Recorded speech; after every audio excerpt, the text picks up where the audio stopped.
ఖమ్మం పట్టణంలో జరిగినటువంటి హృదయ విదారకమైనటువంటి ఘటన ఆ తల్లిదండ్రులను చూస్తే నిజంగా గుండె తరుక్కుపోతా ఉన్నది. ఆ తల్లి ఒకటే అంటుంది, 12 ఏళ్ల నా బిడ్డకు జీవితాంతం బెడ్ మీద ఉండేటటువంటి పరిస్థితి వస్తుంది. ఈ పరిస్థితికి కారణమైనటువంటి వ్యక్తిని ఉరిదీయమని మాత్రమే ఆ తల్లి అడుగుతా ఉన్నది. నేను ప్రభుత్వాన్ని డిమాండ్ చేస్తూ ఉన్నాను. ప్రభుత్వానికి సంబంధించినటువంటి పెద్దలే మధ్యవర్తిత్వం చేసేటటువంటి ప్రయత్నం చేస్తున్నారట. కేసు వాపసు తీసుకోమని చెప్తున్నారట. అటువంటి దుర్మార్గుని మాత్రం ఎట్టి పరిస్థితుల్లో క్షమించొద్దండి. ఎటువంటి రాజకీయ జోక్యం లేకుండా కఠినాతి కఠినమైన శిక్షలు పడే విధంగా ప్రభుత్వం తరఫున ఉన్న లాయర్లు వాదించాలి. ఒక మహిళగా, ఒక ఆడబిడ్డగా అప్పటి వరకు మా కళ్ళ ముందు ఆడుకుంటున్నటువంటి చిన్న పాప బిల్డింగ్ మీదకి వెళ్ళి పడితే మొత్తానికి మళ్ళీ లైఫ్లో నడవలేదని డాక్టర్లు చెప్తుంటే ఎంత దారుణంగా ఆ తల్లిదండ్రుల పరిస్థితి ఉందో ప్రభుత్వం ఒక్కసారి మానవీయ కోణంలో ఆలోచన చేయాలి. ఖచ్చితంగా ఆ పాపకి బయటకు వచ్చిన తర్వాత కూడా సేఫ్టీ ఇవ్వాలి. ఎందుకంటే ఇటువంటి ఎన్ని కేసులు మనం చూసినాము.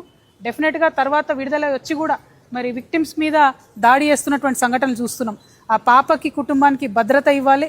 ఖచ్చితంగా ఆ పాపకి మీరు ఒక్కసారి డిపాజిట్ చేస్తారా డబ్బులు, లేకపోతే నెలకు ఏదైనా స్పెషల్ పెన్షన్ కింద నెలకు ఒక 50,000 రూపీస్ ఆ అమ్మాయికి పెన్షన్ వచ్చేటట్టుగా ప్రభుత్వం ప్రయత్నం చేయాలి. లేకపోతే మొత్తం ఆ ఇద్దరు కూడా తల్లిదండ్రి కూలీ చేసుకునే వాళ్ళే ఉన్నారు. ఇంకొక 2 పిల్లలు ఉన్నారు. వాళ్ళకు ఈ పాపను చూసుకునేటటువంటి ఆర్థిక స్తోమత వాళ్ళకు లేదు. ఆ పాప వాళ్లకు తల్లిదండ్రులకు ఇల్లు కూడా సరిగ్గా లేదు. కాబట్టి ప్రభుత్వం తక్షణమే ఇల్లు మంజూరు చేయాలి. అదేవిధంగా పెన్షన్, స్పెషల్ పెన్షన్ ఆ పాపకి ఇవ్వాలి.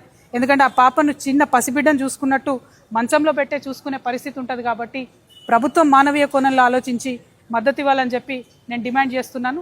ముఖ్యమంత్రి గారిని ప్రత్యేకంగా విజ్ఞప్తి చేస్తున్నా. మీరే హోమ్ మినిస్టర్గా ఉన్నారు. రోజుకు 5 మంది ఆడపిల్లల మీద, చిన్న పిల్లల మీద, మైనర్స్ మీద ఇటువంటి అఘాయిత్యాలు జరుగుతున్నాయి. పోక్సో కేసులు అవుతా ఉన్నాయి. కఠినమైన చర్యలు తీసుకోండి దయచేసి.